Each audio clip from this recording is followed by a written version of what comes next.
Bueno, chicos, como les decía, hoy ya les voy a compartir pantalla en un momentito. Hoy vamos a ver lo que es el tomo 2, la segunda entrega del primer tema. El primer tema, como les decía, era administración en el entorno global. Bueno, retomando, como para que tengan un resumen de la lección pasada, todas las organizaciones viven en un entorno en que afecta sus operaciones. El entorno es la fuente de recursos necesarios para sobrevivir, ¿verdad? Clientes incluidos. Todas aquellas condiciones externas que puedan afectar potencialmente a una organización son el entorno organizativo. El entorno organizativo está formado por elementos externos a las fronteras de la organización. Dicho entorno se compone en 8 áreas o sectores. Aunque cada organización vive un entorno, valga la redundancia, organizativo general, este entorno afecta de manera distinta a cada una de ellas, pues estas difieren en tamaño, sector, metas, tecnología, ubicación, estrategia y muchas características, ¿verdad? Esto es como cada hogar tendrá sus prioridades y sus recursos para poder vivir. En este caso, una organización para poder funcionar. Entonces, eso básicamente fue lo que hablamos la vez pasada, a grosso modo, ¿verdad?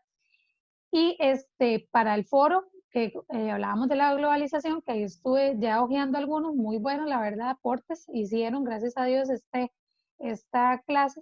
Quiero que quería que tuvieran un preámbulo porque ya vamos a entrar en lo que es el tema de globalización y cómo lo global nos afecta directamente a nosotros. De hecho, de eso mucho de la actividad que vamos a hacer hoy. Entonces, el proceso de globalización, esta nueva era se inicia con la apertura de fronteras enormes, ¿verdad? Mercados de consumidores como China, Rusia y los países que pertenecieron al bloque soviético. Si ustedes recuerdan antes en historia, el bloque soviético era algo muy cerrado, ¿verdad? Y súper hermético, para decirlo en una, China también, entonces para decirlo en una mejor expresión. La expansión global de los medios de información juegan un papel central en el dinamismo del fenómeno, pero antes de esto, el proceso también se dinamiza por medio de estrategias corporativas de las empresas multinacionales, la utilización de variadas formas de gestión y producción flexible. Al tratar de definir el fenómeno de la globalización, lo primero que debemos observar es que esta está creando un nuevo orden económico, social, político y cultural, algo así que se está ante unas puertas de una nueva sociedad. Bueno, si antes estábamos a las puertas con solo la globalización, ahora con esto, como les dije la vez pasada, con el COVID que nos ha obligado a virtualizarnos totalmente, que la virtualización es como la maximización de la globalización en su máxima expresión. ¿Por qué? Porque esto nos va a dinamizar muchos procesos que antes era solo presencial, ya hemos buscado nuevas formas de cómo funcionar normalmente, ¿verdad? Con la parte virtual.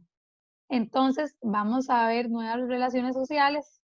Ven que todo esto es de la globalización, pero ¿cómo les puedo decir? Antes podíamos decir que esto nos iba a llevar un tiempo determinado, unos años en ver estas nuevas relaciones sociales, pero el COVID nos potenció en este sentido, ¿verdad? Y un nuevo papel adoptado por los estados en adaptarse a ese proceso y a un reacomodo y a cambio de mano de obra. Entonces, si vemos, no es por insistirles, ¿verdad? Pero lo que estamos viendo ahorita es como el desenlace o el máximo, siempre hemos oído globalización por diferentes medios, pero podemos decir que esto era una montaña, ¿verdad? Y que hemos venido caminando por este trillito y que ya estamos en la punta de la globalización.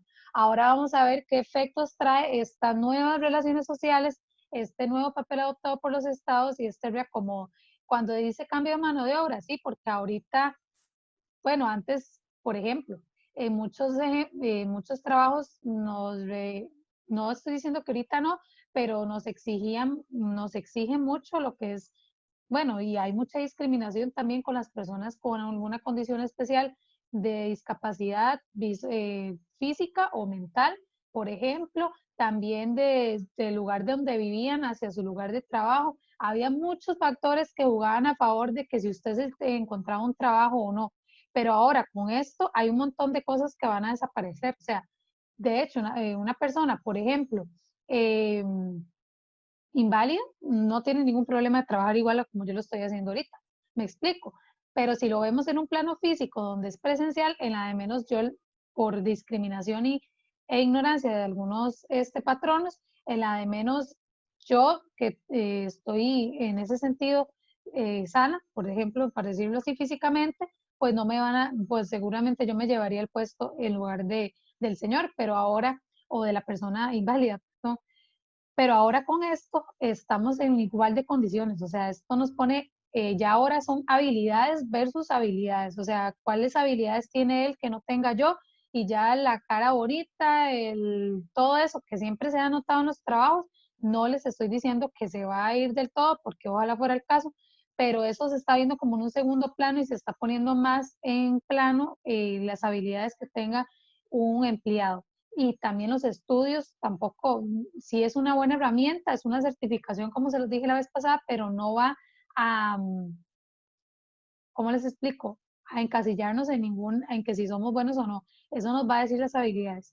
Entonces, por consiguiente, se debe tener que, en su definición, que existen nuevas formas de producción, de comercio, van a haber actualmente finanzas internacionales y como resultado un extraordinario desarrollo de innovaciones que nos vamos a referir a todo esto como revolución tecnológica. Entonces vean cómo estamos viéndolo ya, ahorita en este mismo momento. Ahora bien, gracias a la globalización y a la existencia de nuevas maneras de relacionarse, comunicarse, informarse, por consiguiente también han venido dándose modificaciones en la manera que funciona el comercio, tanto local como internacional. Es decir, hemos dado al libre comercio, que quiere decir que dos países o más se ponen de acuerdo para comerciar, perdón, productos entre sí, pero esto no quiere decir que están a la libre sin duda, sin ninguna regulación que vele por las soberanías y los sectores comerciales de cada país. Esto es muy importante, aquí quiero hacer un hincapié porque esto se trata de un concepto que se llama proteccionismo, pero no vamos a entrar a fondo. Yo ahí, como pueden notar, en la semana de hoy les puse un link de un video que les explica perfectamente el libre comercio versus un proteccionismo. Entonces, básicamente que sí, hay un libre comercio donde todos nos intercambiamos lo que más nos sobra para que tengamos una idea, pero no quiere decir, por ejemplo, que si a vos te sobra la papa, vos, digamos, vos, República Dominicana, un ejemplo, te sobra la papa, o Estados Unidos, más creíble, ¿verdad? Te sobra la papa, pues te doy permiso de que me ayudes con el consumo nacional un poco, pero no vas a venir a quitarme el mercado de papa local que yo ya tengo desde hace años.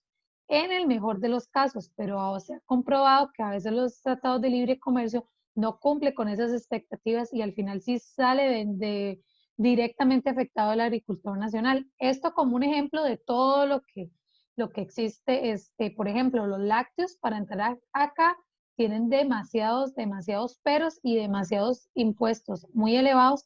¿Por qué? Porque se ha creado un proteccionismo en general del monopolio de Dos Pinos, que hasta ahorita creo que se está rompiendo un poco con lo del ala. No sé si lo hicieron como si ustedes recuerdan, eh, perdón, es que se me vayan las ideas.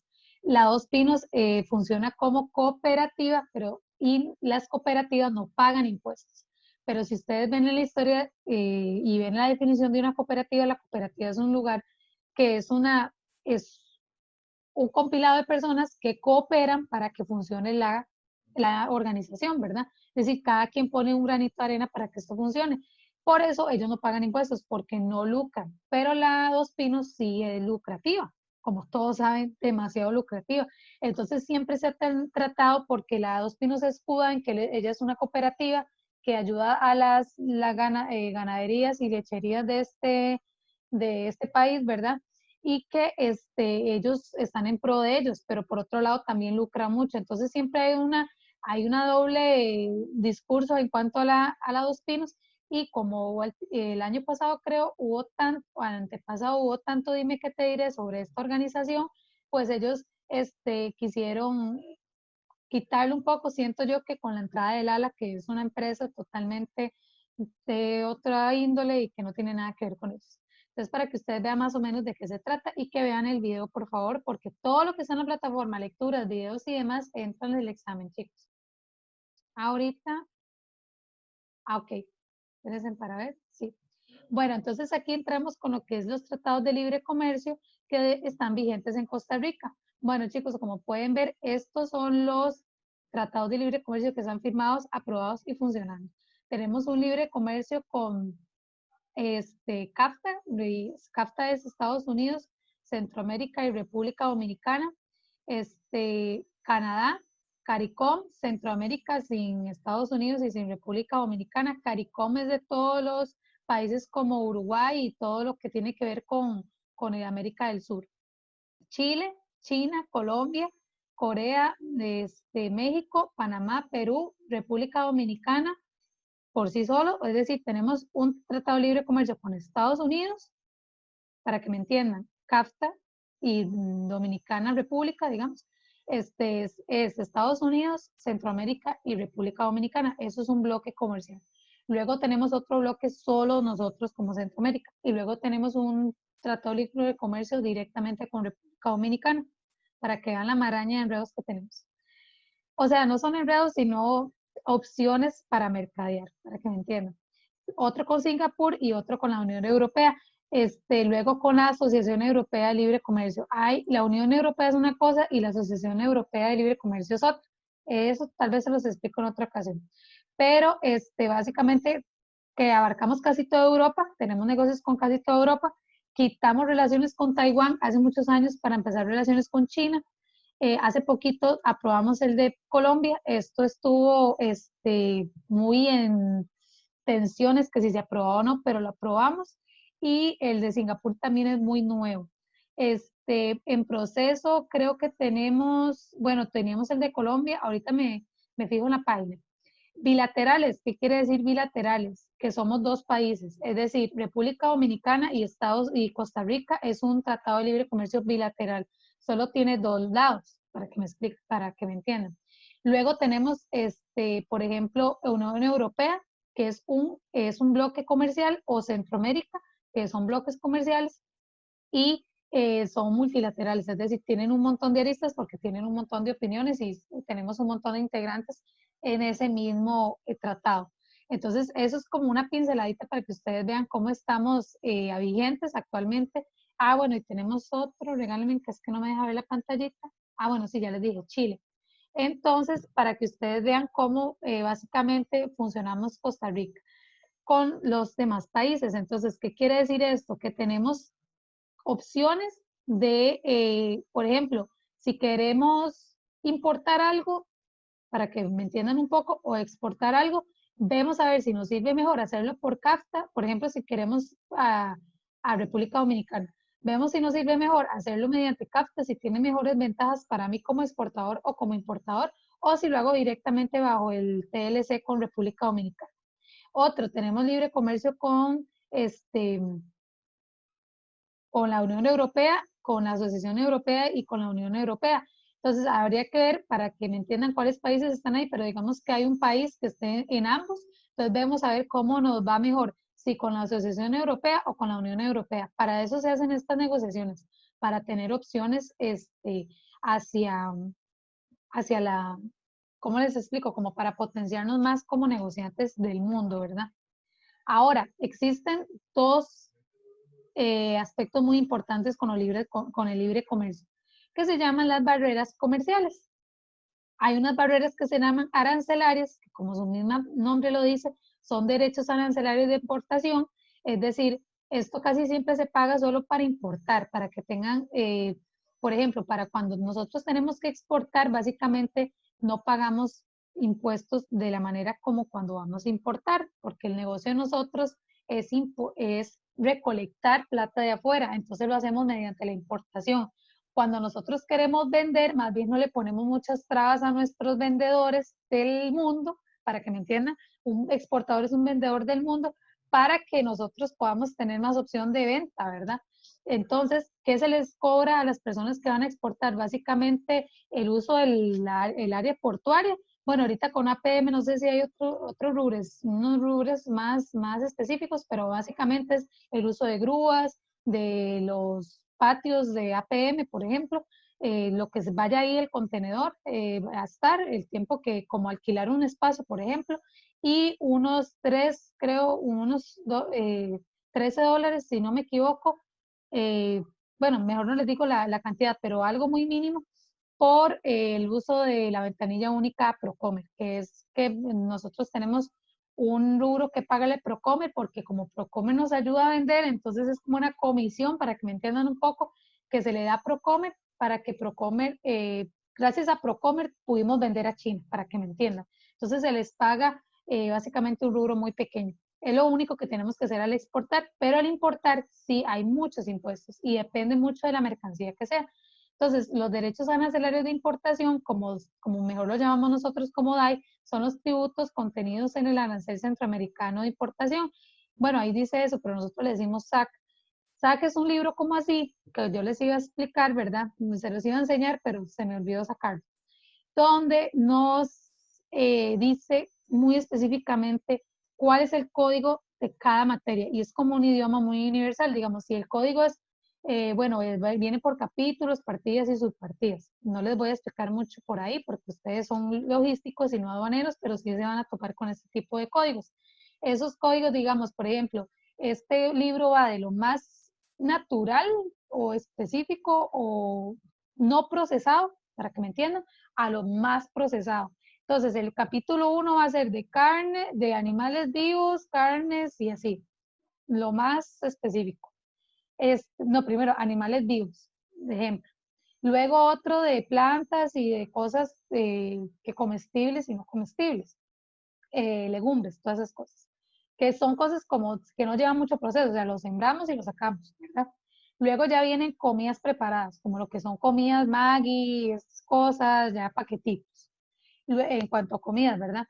Luego, en cuanto a cosas tecnológicas, pues todo por separado, ¿verdad? El acero, el carbón, todo. Y luego ya vienen como cosas que tienen un montón de estos componentes, como lo que es un celular, etcétera. Entonces, cada capítulo tiene 96 capítulos y cada capítulo es un proceso más, ¿me explico? Viene clasificado por esa, luego entonces, por ejemplo, 0101, 001 es la primer partida, entonces quiere decir que es un animal vivo. Luego, punto 002, que es de un caballo. Punto 002, que es tal raza. ¿Ve? Me explico. Entonces, va así, cada código tiene 10 dígitos, para que me entiendan. Y entonces, pues, de cada capítulo se desglosan un montón de clasificaciones. Bueno, entonces, con eso, nada más les quiero dar una breve pincelada de que con eso nos comunicamos aduaneramente, porque en Estados Unidos saben que 001.002.002, por ejemplo, para que me entiendan, es un caballo de raza española, puro, por ejemplo, una cosa así.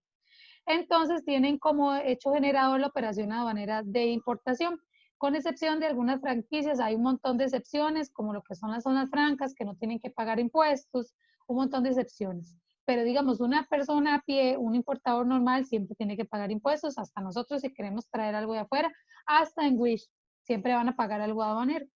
Entonces, en Costa Rica la aduana facilita, ¿para qué la aduana? Para facilitar la recaudación de tributos que se han establecido en diferentes instrumentos legales. ¿Cuáles son los instrumentos legales? Primeramente, todos los tratados que les acabo de presentar. Eso es lo primero que nos tenemos que fijar, ¿cierto? Luego, en nuestras leyes internas, ¿ok? Primero son los tratados de libre comercio, como se les expliqué en una pirámide que se las voy a juntar esta semana. La pirámide tiene un nombre, ahorita no lo recuerdo, pero es una pirámide donde nos dice el rango de importancia que tiene cada reglamento.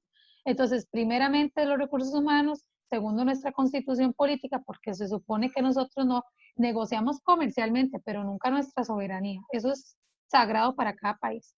O sea, nosotros legislamos a nuestra manera, ¿no? Un tratado de libre comercio es para otras cosas.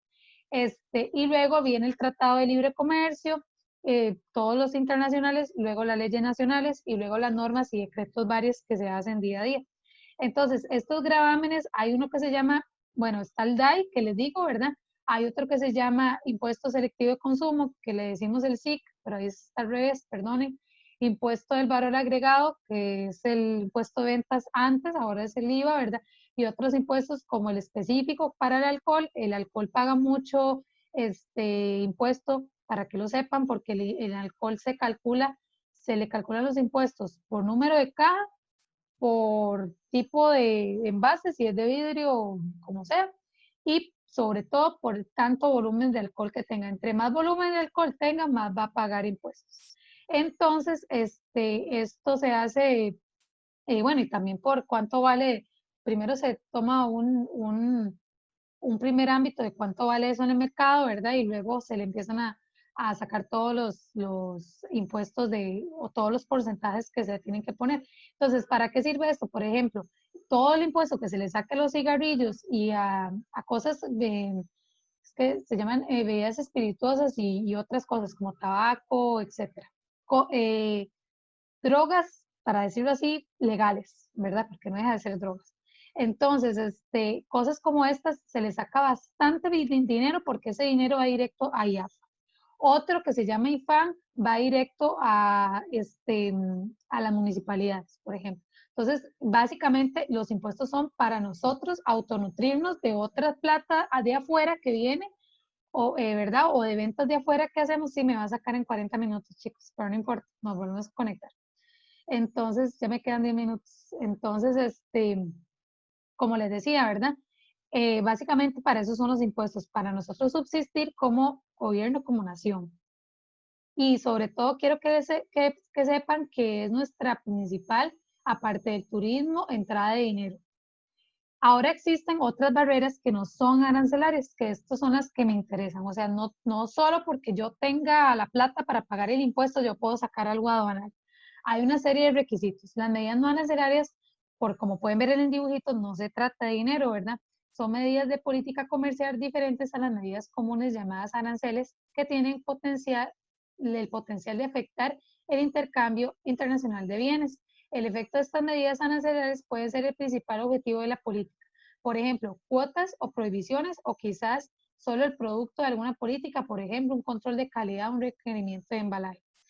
Entonces, ahí les voy a desglosar cómo son aquí en esta presentación, cuáles son estas medidas. De acuerdo con la OMC, Organización Mundial del Comercio, el uso de medidas no arancelarias están permitidos bajo algunas circunstancias, pero no pueden bloquear el comercio. No se pueden usar esas medidas para bloquear el comercio, como ahorita me meto en el tema, pasó con el aguacate en Costa Rica, que esto fue una problemática y sigue siendo y tenemos que pagar una multa que ustedes no se imaginan por esos,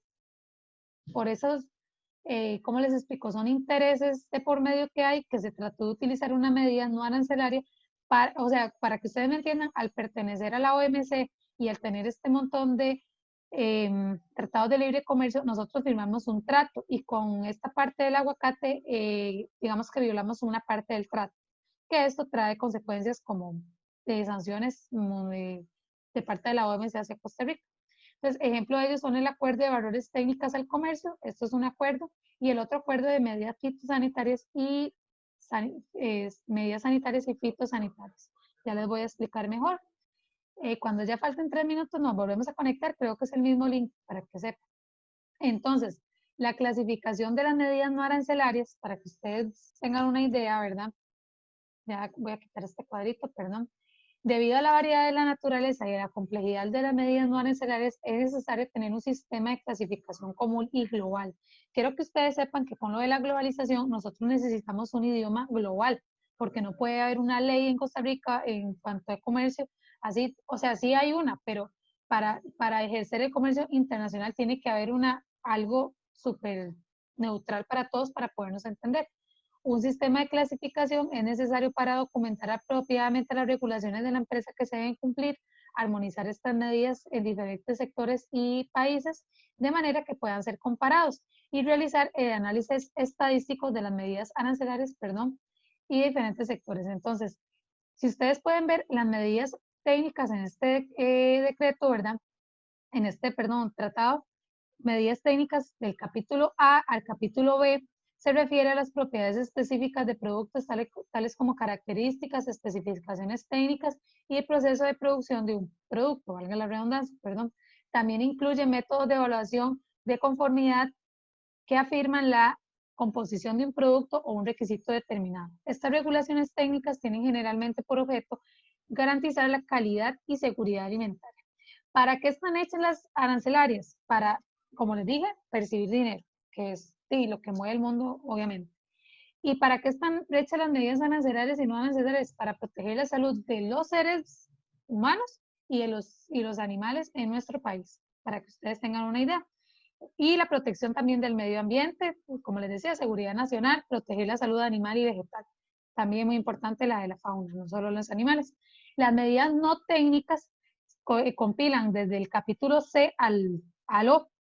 No se refieren a las propiedades específicas del producto, sino a requisitos tales como comerciales, como los de transporte, trámites aduaneros, normas comerciales y políticas fiscales. Como les digo, todo esto no habla de dinero. Ejemplos de ellas, aquí les traigo un ejemplo. Si pueden ver, prohibición de la importación de aves. En Costa Rica hay una prohibición de importación de aves de corral procedentes a países afectados por una gripe aviar. ¿Me entienden? Luego, los huevos deben ser pasteurizados y recibir cualquier tratamiento que permita destruir cualquier tipo de microorganismo de salmonela en caso de que sean importados, ¿verdad?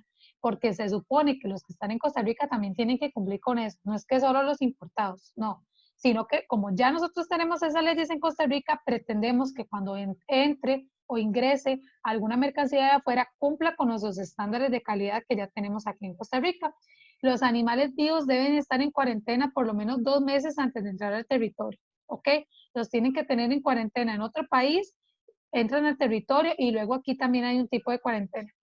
Entonces, para que ustedes vean cosas como estas que no son totalmente de nada con dinero, pero si usted no lo cumple y no puede tener un certificado que le diga, mis huevos están libres de salmonela y mis caballos estuvieron 2 meses y resto en cuarentena, yo no puedo ingresar a esos caballos a Costa Rica por más de que tenga la plata para pagarles el impuesto.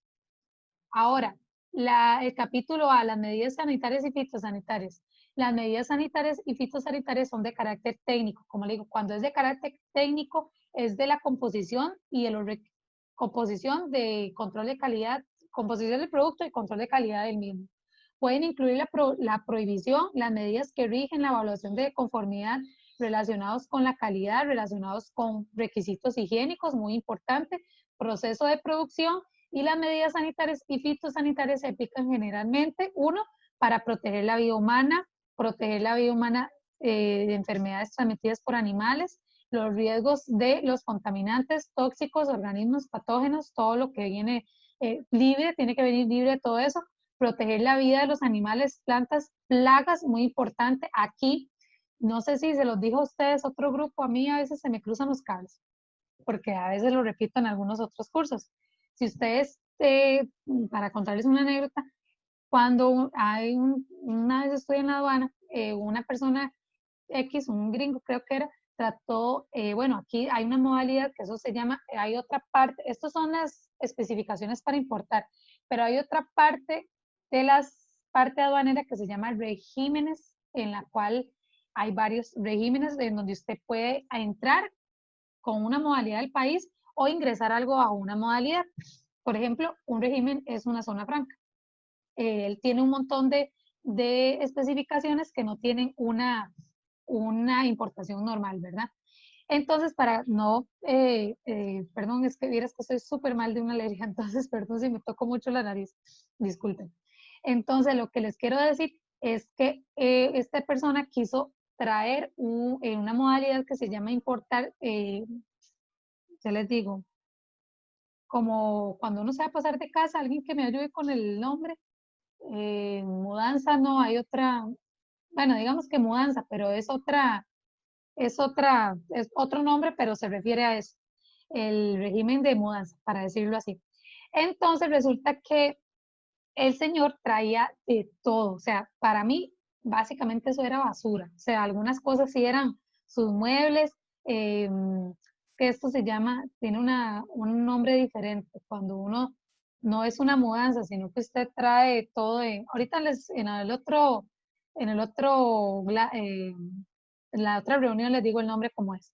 Bueno, el punto es que imagínense que traía toda su casa, solo obviamente no se trajo la casa, pero todo lo que tenía dentro. Y el señor traía un montón de matitas y un montón de hijitos, de todo tipo de hijitos y matitas. Y se le detienen aduanas y se le dice, no señor, usted no puede ingresar porque es prohibido ingresar para cuando alguna vez se les ocurre ir a Estados Unidos, a Europa, donde quieran y Dios les dé la oportunidad de viajar, no se les ocurre que si ven una matita muy linda, traerse un hijito, porque lo van a detener en aduanas y se lo van a decomisar y no hay manera de que se lo devuelvan, porque usted no puede certificar que ese hijito esté libre de plagas y libre de alguna bacteria que afecte a la producción nacional de alguna plaga que no existía en nuestro país. Entonces el señor bravísimo estaba súper inconforme, pero pasó, o sea, pasó y no todas sus matas a destrucción. Entonces, para que ustedes vean que sí se le puede limitar mucho a las personas a lo que van a ingresar al país. Luego, Profe, perdón. de hecho, bueno, a mí me pasó con mi abuela. Yo la iba a ir a dejar a Nicaragua y resulta que ella llevaba una matita de lirios. Según ella la iba a pasar, ¿verdad? Y yo, bueno, cuando estaba por el escáner, y ahí obviamente no pasa, ¿verdad? Regálame un chancecito, se va a contarnos la anécdota en el otro, ¿está bien? Porque Okay. se nos va a cortar un minuto. Entonces, para que quede hasta aquí, se nos corta y empezamos otro y nos cuenta. ¿Cuál es tu nombre? Es que no te veo por acá porque estoy en la